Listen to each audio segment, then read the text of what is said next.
Mon arrière-grand-père est mort il y a maintenant bientôt une centaine d'années. Il est né en 1836 dans un milieu effectivement d'industriels.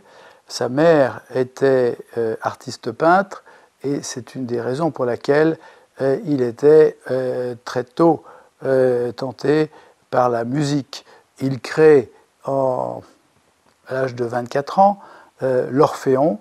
Il enseigne la musique à ses ouvriers et quand il sera le patron de l'usine familiale, l'usine du Bleu-Guimet, il commencera aussi à voyager pour la musique.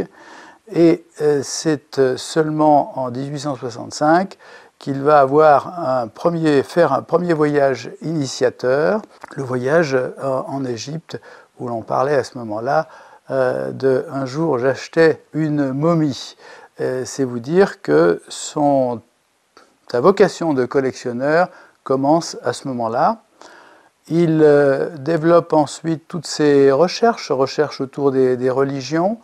Un voyage au Japon va être pour lui tout à fait fondamental, puisqu'à son retour, c'est le moment aussi du japonisme, à son retour, il va créer le musée Guimet de Lyon, mais ce sera le musée des religions. C'est un petit peu plus tard, voyant que Lyon, ce musée ne lui donnait pas tout à fait satisfaction, qu'il crée le même musée avec la même architecture à Paris, qui sera inauguré par le président de la République, qu'il appellera toujours le musée des religions. Je vous rappelle qu'à cette époque, il n'y avait qu'une religion, la religion catholique, et les autres, c'était des croyances, des superstitions même. Donc il a quand même un côté très provocateur.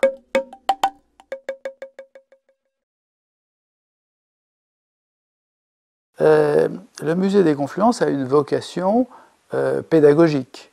Et lui-même a une vraie volonté pédagogique lorsqu'il crée ce musée des religions. Il dit facilement, je le dis moins bien que ce qu'il a écrit, etc., il dit « les scientifiques tirent le rideau pour que personne ne voie, et moi, je fais un trou dans le rideau pour que tout le monde voie ». C'est vraiment son objectif. L'autre similitude qu'il peut y avoir avec le musée des Confluences, c'est que s'il est collectionneur, il ne voit l'objet que l'on peut présenter dans un musée que par l'idée que cet objet même peut supporter. Et donc, il dira très facilement « je ne fais pas une collection d'objets, c'est une collection d'idées ». Son objectif, quand il crée ce musée, c'est de permettre de mieux comprendre l'homme, mieux comprendre les civilisations qui, à son époque, je rappelle, s'il y a un peu plus de 100 ans maintenant, ne se connaissaient absolument pas. D'abord, c'est le courage de construire une architecture aussi contemporaine qui pourrait avoir sa place aussi bien à Shanghai qu'à Hong Kong ou que dans les Émirats. L'autre objectif, je trouve, de ce musée, c'est que ce sera un des premiers musées en France, un musée loisir, un peu comme on les rencontre aux États-Unis.